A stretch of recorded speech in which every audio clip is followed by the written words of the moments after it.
অনেক সময় প্রেগনেন্সি অবস্থায় মায়ের হেপাটাইটিস বি পজিটিভ ধরা পড়ে। এই সময় আমাদের মা বাবারা উদ্বিগ্ন থাকেন যে আমার বাচ্চার কি হেপাটাইটিস বি আবার হতে পারে কিনা, আমার মা থেকে বাচ্চার মধ্যে যেতে পারে কিনা, কিংবা বাচ্চার জন্মের পর কিভাবে আমরা সেই বাবুটার আমরা হেপাটাইটিস বি থেকে সুরক্ষা পেতে পারি, এই বিষয়ক সঠিক তথ্য আমরা জানবো যে পেডিয়াট্রিক গ্যাস্ট্রোএন্টারোলজিস্ট এবং সহকারী অধ্যাপক নবজাতক এবং শিশু কিশোর বিশেষজ্ঞ ডাক্তার রানা কুমার বিশ্বাস স্যার কর্মরত আছেন খুলনা মেডিকেল কলেজ হাসপাতালে। স্যার একটু বলবেন যে প্রেগনেন্সি অবস্থায় মায়ের যদি হেপাটাইটিস বি ধরা পড়ে সেক্ষেত্রে আমরা কি করতে পারি আমাদের বাবুটা সুরক্ষার জন্যে? ধন্যবাদ ডক্টর আনন্দকে সুন্দর একটা কোশ্চেন করার জন্য। এটা আমাদের দেশে খুবই কমন প্রবলেম। সাধারণত মারা যদি এইচবিএসজি পজিটিভ হয় সেক্ষেত্রে বাচ্চাদের আমরা কি করতে পারি? বাচ্চা ডেলিভারি হওয়ার পরেই, সিজার হোক আর নর্মাল হোক, ডেলিভারি হওয়ার পরেই সাধারণত আমাদের কাছে আসে। তখন আমরা কি করি? বাচ্চাকে আমরা দুইটা জিনিস দিই, একটা ভ্যাকসিন, একটা ইমিউনোগ্লোবুলিন। ভ্যাকসিনটা দেওয়ার কাজটা হচ্ছে আমরা কাজটা শুরু হয় 1 মাসের পরের থেকে। আর ইমিউনোগ্লোবুলিন দিই হচ্ছে আমরা যে আর্লি ইমিউনিটি ডেভেলপ করার জন্য। এটা আমরা 2 পায়ে 2টা দিই। একটা নামে পাওয়া যায় হেপাবিক নামে পাওয়া যায় ইমিউনোগ্লোবুলিন, আর একটা হচ্ছে এনজেরিস বি বা হেপাটাইটিস বি ভ্যাকসিন, এটা পাওয়া যায়। 2 পায়ে 2টা দিয়ে আমরা এন্টিওল্যাটারাল অ্যাসপেক্ট, সাধারণত আমরা Thaer এন্টিওল্যাটারাল aspect of the mid থায়ে দেওয়া হয়। 2 পায়ে 2টা দেওয়া হয়। দেওয়ার পরে আমরা বাচ্চার মাকে বা বাচ্চার গার্জেনকে বলে দিই যে এখন বাচ্চা মায়ের বুকে দুধ খাবে, আর কোনো সমস্যা নাই, নেক্সট ডে ইপিআই শিডিউলের সাথে মিলাই দেবেন। এরপরে সে 1.5 মাসে হেপাটাইটিস বি দেবে, 1.5 মাস, 6 সপ্তাহ, 10 সপ্তাহ, 14 সপ্তাহ যে হেপাটাইটিস বি সাথে ওই ইপিআই শিডিউলের সাথে মিলাই দেবেন। এভাবে এখন কত সময়ের মধ্যে দেবো?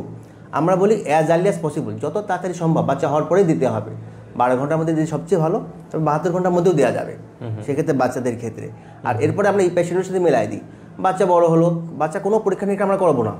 বাচ্চা যখন বড় হবে সাধারণত 9 মাস থেকে 18 মাস, 18 মাস পরে বাচ্চার আমরা এইচবিএস এজি আর এনটিএইচবিএস মানে যে আমরা ভ্যাকসিনটা দিয়েছিলাম অ্যান্টিবডি ডেভেলপ করছে কিনা এটা আমরা দেখবো।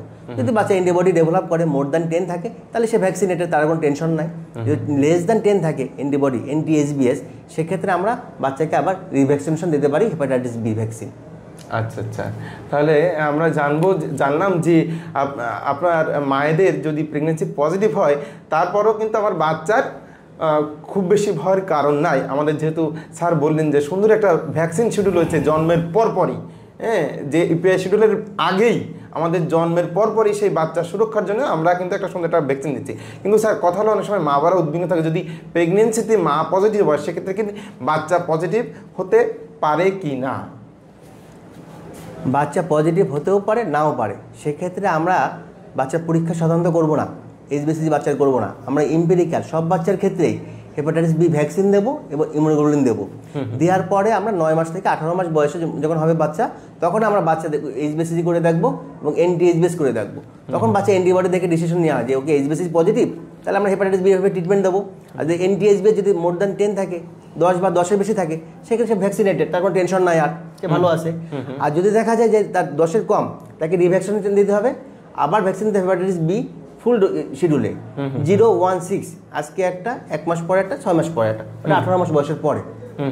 এই জন্য আমার বাচ্চা সাধারণত হওয়ার পরে কোনো পরীক্ষা নিরীক্ষা করার দরকার নাই, আমাদের এমপিরিক্যালি ভ্যাকসিন এবং ইমিউনোগ্লোবুলিন দিতে হবে।